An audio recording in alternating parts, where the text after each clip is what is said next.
Bah, moi, je suis très ravi d'être avec des lycéens. Comme ce matin, j'étais dans un autre lycée. Et je vais vous dire pourquoi j'adore vous rencontrer. Parce que vous êtes demain. Vous êtes l'humanité de demain. Et comme je le disais ce matin dans notre lycée, je pense que vous êtes la seule génération depuis que le monde est monde à avoir appris à vivre ensemble. Et ça, c'est tellement rare. Aujourd'hui, on voit des jeunes, des voilés, des non-voilés, des bruns, des bleus, des gris, des verts, des jaunes. Ils vivent ensemble, ils partagent les mêmes loisirs, ils ont les mêmes projections, et ça, c'est magnifique. Vous êtes la maturité de l'humanité. Vous avez révélé votre identité dans les années 2000. Est-ce que vous avez reçu des critiques lorsque le public a découvert que sous le nom d'une femme se cachait un homme? Oui, mais les gens qui pensent qu'un livre, c'est le nom de l'auteur ou c'est la couverture, ce sont des gens qui sont grossièrement à côté de la plaque. Parce qu'un livre, c'est ce qu'il y a sous la couverture. Donc, les gens qui ont commencé à fantasmer sur moi, parce qu'à l'époque, je recevais des lettres d'amour avec des poèmes, des cœurs traversés par des flèches et je ne sais quoi, en disant appris que j'étais une femme, je dis que j'étais un homme. Bon, il y a eu quand même quelque chose qui était un petit peu bizarre sur moi. Ce que ces gens-là oubliaient, c'est que moi, j'écrivais dans un pays où il n'était pas facile d'écrire et j'étais dans une institution qui se situe aux antipodes de la vocation d'écrire, j'étais dans l'armée.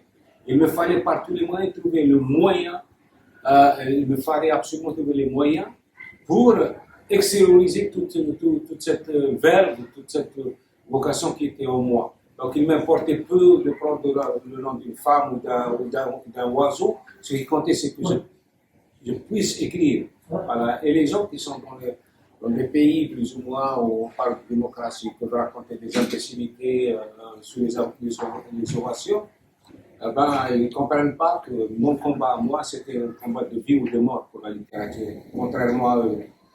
Et pourquoi ne pas écrire en arabe, votre langue maternelle? Parce que tout simplement, j'adore la langue française et elle me donne les outils nécessaires pour aller au plus profond de ma pensée. Ce qui n'est pas le cas dans la langue arabe, même si je suis de formation arabophone, toutes mes études, je les ai faites en arabe, même les études supérieures militaires, je les ai faites en arabe. Mais, je ne sais pas, c'est une question de conviction. Moi, quand j'écris en français, je me sens beaucoup plus fort que lorsque j'écris en arabe. Et bien sûr, quand j'étais jeune, je voulais écrire en arabe, j'ai voulu devenir poète en arabe. Et je crois que les plus grands poètes de l'histoire de l'humanité sont les arabes. Mais le roman, la meilleure langue pour le roman, c'est la langue française.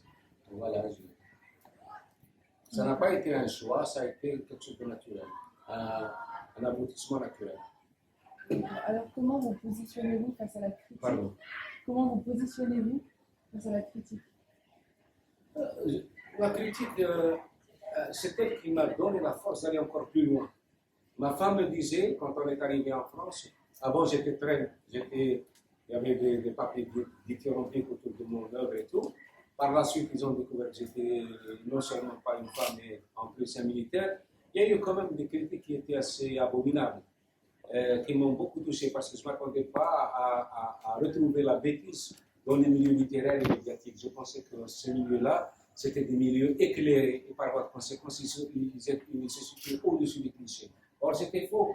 J'ai trouvé aussi la bêtise, la connerie, la petitesse, la mesquinerie, la traîtrise, la fourberie dans ces milieux. Et encore, elle m'a paru tellement violente parce que je ne pouvais pas l'accepter pour quelque chose de naturel. C'est contre nature d'être stupide quand on est intellectuel.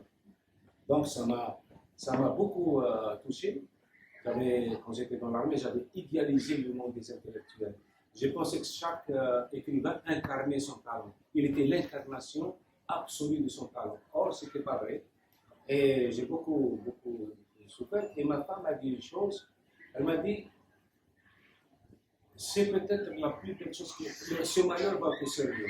Parce que tu seras obligé de leur prouver que tu es meilleur qu'eux. Alors j'ai travaillé jusqu'à devenir meilleur qu'eux. Merci beaucoup. Merci. On va- Merci.